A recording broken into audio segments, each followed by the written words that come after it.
Շատերը հարցում են, թե թափ-թփուկի հարցերը ինչ եղավ։ Ամեն ինչ ընթացքի մեջ է։ Խրիսյանը ձգձգվեց, քանի որ ինքը նույն օրը փախել է Վրաստան։ Սա գիտեմ իր մասին։ Տնով, տեղով, քուրախբերներով, մորքուրներով, տատիկներով, տանտեղով, այո։ Բայց ես այդ թափ-թփուկին պետք է տենամ։ Ավելին ասեմ, այդ թափ-թփուկի տատին ու պապան փորձեցին կապնվել իմ տանոթներից մեկին, ներողություն խնդրեն։ Բնականաբար այդ ներողությունը ընդունված չի, քանի որ եթե մենակ իմ հասցեին ասված լիներ, միգուցե ասեի հաջողություն քեզ, Աստված քո հետ, բայց եթե իմ երեխուն կապել այն այդ բառերով, ինքը պետքա ամբողջ համացանցով sense ներողություն խնդրի, որ խայտարակ լինի, ինձ դա է պետք, որ հիտը գետնին տա ու չկարողանա այլ նմանատիպ իր լափարոշ բերանը բացի, ով կպնի իմ երեխեքին հենց այդ ճակատագիրն են արժանանալու։ Ես համբերատար սպասում եմ, որ ինքը վերադառնա Հայաստան, որ գնամ իրանց տուն, միասին մի հատ սուրճ խմենք ու բնականաբար ամբողջ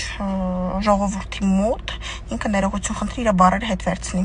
որ ժողովուրդը sense դեմքով ճանաչեն էլի, այս թափ-թփուկին ու հեռու մնան, ինձ դա է պետք։ Իսկ եթե ինքը շատ ձգձգի չգա Հայաստան, ես կգամ Վրաստան։ Ես ոնց որ ստեղ կարամ ճշտեմ ինքը որտեղ է, ինչ է, երբ է վերադառնում, նույն ձև այնտեղ կգամ Վրաստանում սուրճ կխմենք միասին։ Այո։ Հա, տեսավ տատին, ես իր ներողությունները հետ չվերցրեցի, այդ իմ ծանոթին որ ասեցի ներողություն խնդրելու փոխարեն դրան դաստիարակիկ, ասում եմ մենք գիտենք, որ վաղ ամսի 20-ին Ժանան գալու է Գյումրի, կհանդիպենք, մի հատ էլ սպառնում էր տատին ինձ։ Կհանդիպենք տատի ջան, անպայման, ես քեզ վաղը կսպասեմ։ Երեկ բլոգեր Պարուհի Էլեոնորա Պետրոսյանի ծննդյան տարեդարձն էր։